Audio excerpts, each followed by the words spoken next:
There's some very large industrial projects being proposed for Kitimat right now. Pipelines, crude oil pipelines from the Alberta tar sands, condensate pipeline up to the tar sands, an LNG terminal, a crude oil terminal.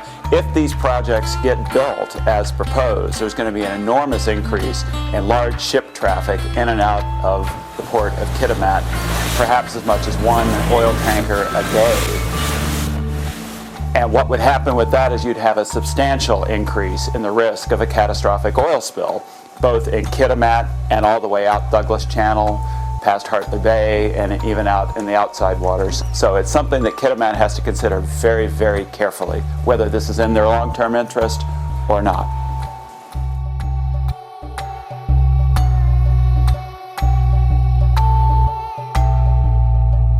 They have the power to say yes or no, and what other communities have to stand behind.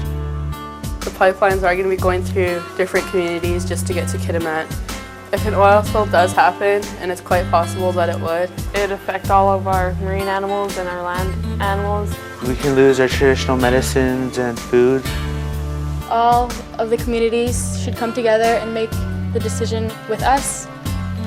Hartley Bay is a small community with about 200 people living on reserve.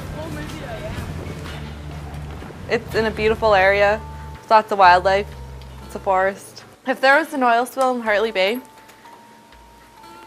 I think we would have to relocate. The Queen of the North sunk there, and that done a lot of damage. Imagine what a tanker can do. Forget the past and let's make a better future. Together we can make a clean difference. We can do it without oil.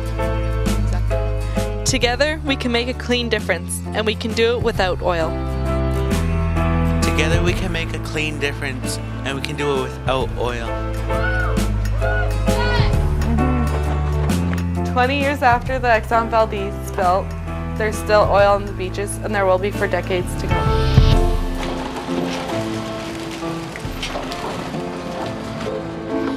Together we can make a clean difference, and we can do it without oil. Together we can make a clean difference, and we can do it without oil.